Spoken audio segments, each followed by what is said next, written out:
If anyone sins because they do not speak up, when they hear a public charge, to testify regarding something they have seen or learned about, they will be held responsible. If anyone becomes aware that they are guilty, if they unwittingly touch anything ceremonially unclean, whether the carcass of an unclean animal, wild or domestic, or of any unclean creature that moves along the ground, and they are unaware that they have become unclean, but then they come to realize their guilt, or if they touch human uncleanness, anything that would make them unclean, even though they are unaware of it, but then they learn of it and realize their guilt.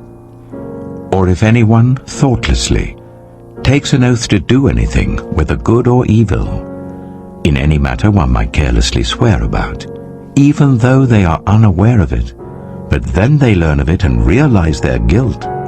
When anyone becomes aware that they are guilty in any of these matters, they must confess in what way they have sinned.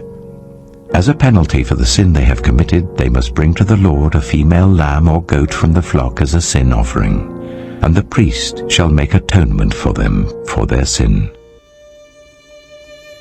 Anyone who cannot afford a lamb is to bring 2 doves or 2 young pigeons to the Lord as a penalty for their sin, one for a sin offering and the other for a burnt offering. They are to bring them to the priest, who shall first offer the one for the sin offering.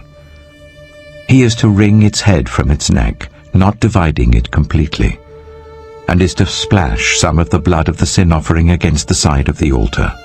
The rest of the blood must be drained out at the base of the altar. It is a sin offering. The priest shall then offer the other as a burnt offering in the prescribed way, and make atonement for them for the sin they have committed, and they will be forgiven. If, however, they cannot afford 2 doves or 2 young pigeons, they are to bring as an offering for their sin 1/10 of an ephah of the finest flour for a sin offering. They must not put olive oil or incense on it, because it is a sin offering. They are to bring it to the priest, who shall take a handful of it as a memorial portion and burn it on the altar on top of the food offerings presented to the Lord. It is a sin offering. In this way, the priest will make atonement for them for any of these sins they have committed, and they will be forgiven. The rest of the offering will belong to the priest, as in the case of the grain offering.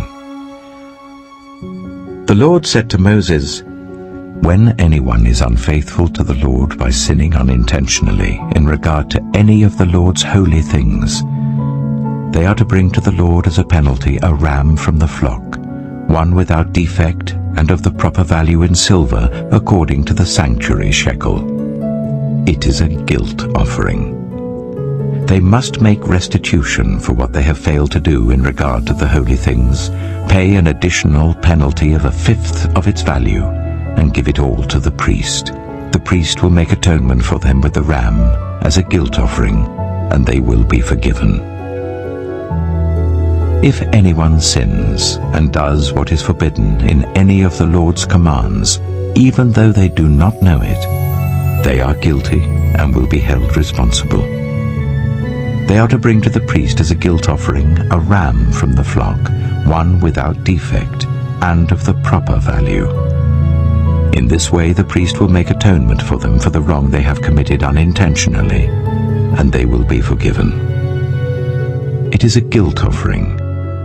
They have been guilty of wrongdoing against the Lord.